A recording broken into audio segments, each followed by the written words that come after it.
तापीच्या महापुराने तावसे बुद्रुक येथील शेतकऱ्यांच्या फळबागा उद्ध्वस्त. शेतकऱ्यांचा आक्रोश. फळबागा वाहून गेल्याने शेतकरी हवालदिल. हातनूर धरणातून सोडलेल्या पाण्यासह अतिवृष्टीचा मोठा फटका. चोपडा तालुक्यातील तावसे बुद्रुक परिसराला तापी नदीच्या महापुराचा जबरदस्त तडाखा बसला आहे. हातनूर धरणातून सोडण्यात आलेल्या पाण्यासह सततच्या अतिवृष्टीमुळे नदीकाठावरील अनेक शेतकऱ्यांच्या फळबागा, पिके आणि सुपीक शेती जलमय झाली असून मोठ्या प्रमाणावर नुकसान झाले आहे. अनेक एकर क्षेत्र पाण्याखाली गेल्याने शेतकरी आर्थिक संकटात सापडले असून प्रशासनाविरोधात तीव्र नाराजी व्यक्त होत आहे. तापी नदीच्या पुराच्या पाण्याने नदीकाठावरील वर्षानुवर्षांच्या मेहनतीने उभ्या केलेल्या फळबागा अक्षरशः वाहून गेल्या आहेत. पिकांचे मोठे नुकसान झाल्याने शेतकरी हवालदिल झाले असून नुकसानग्रस्त शेतकऱ्यांनी पुराच्या पाण्यात उतरून आपल्या व्यथा मांडत प्रशासनाचे लक्ष वेधण्याचा प्रयत्न केला.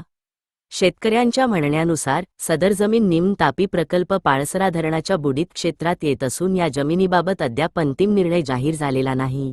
परिसरातील इतर गावांतील शेतकऱ्यांना नुकसान भरपाई मिळालेली असताना तावसे बुद्रुक येथील शेतकरी मात्र अद्यापही मोबदल्यापासून वंचित असल्याची खंत त्यांनी व्यक्त केली आहे. त्यामुळे बुडीत क्षेत्राचा अंतिम निवाडा जाहीर करून योग्य ती नुकसान भरपाई तातडीने देण्यात यावी, अशी मागणी प्रशासनाकडे करण्यात आली आहे. तावसे शिवारातील तापी नदीकाठावरील गट क्रमांक 27/1 मधील भानुदास प्रल्हाद चौधरी व इतर, गट क्रमांक 27/3 मधील भरत यशवंत चौधरी, किशोर छगन चौधरी व इतर, गट क्रमांक 30 व 31 मधील समाधान बहुत चौधरी, वासुदेव बबूत चौधरी, गट क्रमांक 31 मधील पद्माकर जीवनलाल चौधरी, गट क्रमांक 32/1 मधील जीवनलाल विश्राम चौधरी तसेच गट क्रमांक 32/2 मधील अन्य शेतकऱ्यांच्या शेतजमिनींमध्ये पुराचे पाणी शिरल्याने मोठ्या प्रमाणावर नुकसान झाल्याचे समोर आले आहे. नुकसानग्रस्त शेतकऱ्यांनी महसूल, कृषी व संबंधित विभागांनी संयुक्त पाहणी करून तातडीने पंचनामे करावेत, शासनाकडून विशेष आर्थिक मदत जाहीर करावी तसेच मुख्यमंत्री व जिल्हा प्रशासनाने या गंभीर प्रश्नात हस्तक्षेप करून शेतकऱ्यांना न्याय द्यावा, अशी मागणी केली आहे. आमच्या फळबागा वाहून गेल्या, पिके नष्ट झाली आणि उपजीविकेचे सर्व मार्ग बंद झाले आहेत. आता शेतकऱ्यांवर अक्षरशः रस्त्यावर येण्याची वेळ आली आहे, अशी संतप्त प्रतिक्रिया नुकसानग्रस्त शेतकऱ्यांनी व्यक्त केली. महाराष्ट्र गौरव न्यूजकरिता मुख्य संपादक विनायक पाटील, चोपडा, जिल्हा जळगाव. विनंती आहे, आमचं एवढं नुकसान झालं, सर्व झाडं वाहून गेले. 27 वर्षापासून लक्ष देत नाही, सर्व वाहून जात आहे. नुकसान आहे. आतापर्यंत सरकारने 1 रुपया दिलेला नाहीये. सर्वच्या सर्व वाहून गेलं, बरबाद होऊन गेलो आम्ही. 7-8 शेतकरी, जवळजवळ 400 ते 500 मीटरच्या अंतरामध्ये 6-7 शेतकरी आम्ही सर्वच्या सर्व बरबाद होऊन गेलेले. एवढे झाडं लावलेली, हजारो लाखो रुपये टाकले, सर्व वाहून गेलेले आहेत. सरकारने आम्हाला आतापर्यंत कोणताही मोबदला दिलेला नाही. पाठवणारे गेल्यानंतर बी आमच्याकडे लक्ष देत नाही. आम्हाला डायरेक्ट आत्महत्या करावीशी वाटते. डायरेक्ट सरकारचं काही लक्ष नाहीये. तापी पाटबंधाऱ्यामध्ये आमच्या बुडीत शेत जात आहेत, 1 रुपयाचे उत्पन्न याच्यात येत नाही. आम्ही बरबाद होऊन गेलेलो आहे, काही लक्ष दिलं जात नाही. आम्ही काय करावं, आमचा प्रश्न आहे सरकारला. आम्ही काय करू? मी डायरेक्ट नदीमध्ये उडी मारतो. मला माहित नाही, मला सरकारने याच्याकडे लक्ष द्यावं. दर वर्षाचा हा प्रश्न आहे. आतापर्यंत 5-7 वेळा दरवर्षी आमचं उत्पन्न बुडून जातं, काही उत्पन्न याच्यात येत नाही. सरकार लक्ष देत नाही. आई बाप, सरकारने लक्ष द्यावं. नाही मी मला नदीला जायचंय.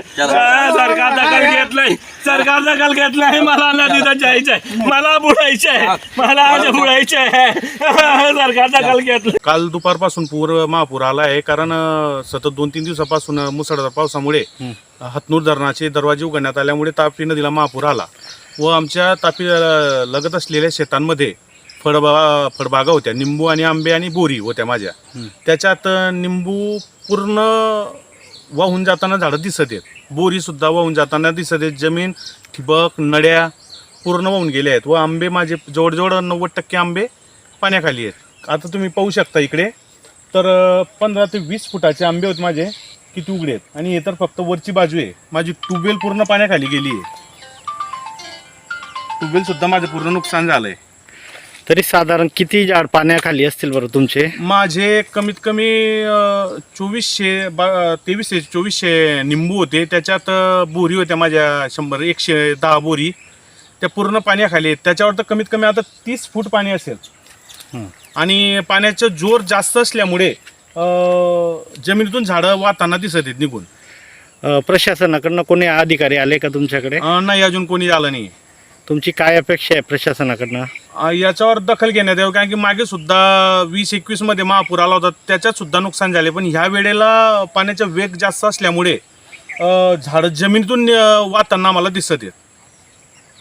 प्रशासनाकडनं काय मागणी आहे तुमची? सदर आमचे गट नंबर 30-31 तावशी शिवार हे भूसंपादनामध्ये गेलेले असून सरकारने याची दखल घ्यावी. किती शेतकऱ्यांचे नुकसान झाले बरं का?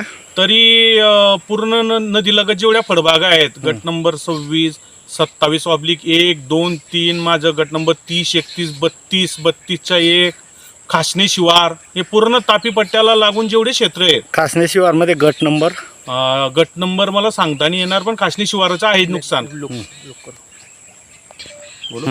तरी सरकारने याची दखल घेऊन आम्हाला लवकरात लवकर मदत करावी, कारण शेतकऱ्याची आताच खूप दयनीय परिस्थिती आहे.